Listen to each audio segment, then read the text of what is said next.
to be with us tonight. You've seen her on Comedy Central, on The Late Late Show, and if you have a kid from like 4 to 40, you've laughed at her jokes in some animated shows. So please welcome Johanna Stein.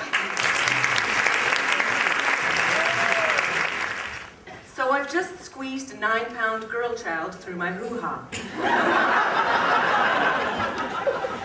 She's being cleaned in the hospital nursery while her new freaked-out father keeps watch. I am still in the delivery room, feeling exhausted, slightly throbbing, but mostly happy that it's over, and I no longer feel like I am passing a solar flare through my lady parts. My nurse cleans up what looks like the aftermath of a murder. You've been there, you know. She is tossing bags of goo into a bin marked human waste, or something equally demeaning. On the counter sits a large plastic vat containing the placenta. Now, unless you've recently expelled one, you may be unaware that it's the organ responsible for nourishing the unborn child. Think of it like a bag lunch that lasts 9 months and looks like some Hungarian dish that contains way too much sauce.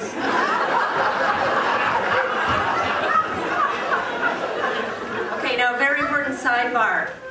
I have a friend, a good friend who I'll call Kay, who is sweet and funny and adorable, and once took shit in a box, tied it up with a bow, and gave it to me as a joke. Yes. And unlike her, I shit you not. It was Kay's birthday, so when she handed me the beautifully wrapped gift, the only thing I could think of to say was, "But it's your birthday." I was shocked, of course, disgusted, absolutely, but mostly I was impressed. And ever since that day, I have been plotting my revenge. My poo revenge. And here it is in delivery room 6B, staring me in the face, about to be tossed out like so many pounds of cloth. I imagine how the deed will go down. I will hand Kay a hefty box tied with ribbon. She will look at it and say, "But you're the new mother." It will be sublime. So the conversation with my nurse goes something like this. "So that's the placenta, right?" "Yes." "Can I have it?"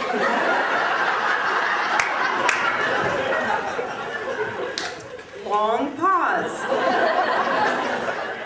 "Why?" I consider telling her that I want to do what countless hippie pagans do with theirs. Boil it, bake it, bury it, bathe in it, I don't know. But I can't lie to her. I feel that we have really bonded over the past few hours, and something in me really wants to impress her. So I tell her my story. My poo revenge story. Wrong choice. Yeah, apparently seeing a human being spring forth from my loins hasn't bonded her to me in the same way.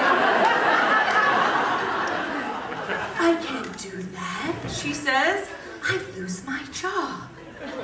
But I will not be kept down by the man, even if that man is a woman in a blood-spattered nurse's uniform. I am 39 years old. I stand a better chance of getting dry humped by George Clooney during an autumn hayride than conceiving another child. Which, P.S., it could happen. I hope.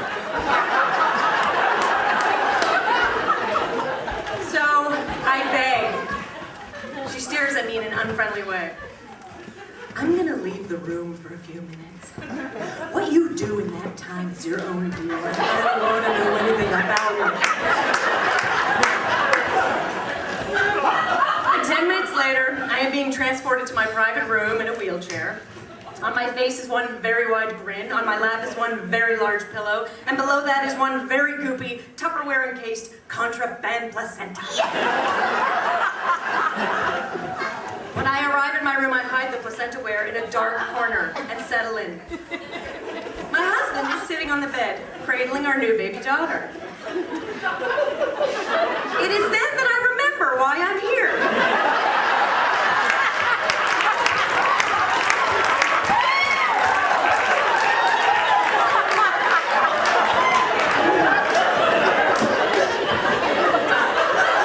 Not to get even with my box-cramming friend.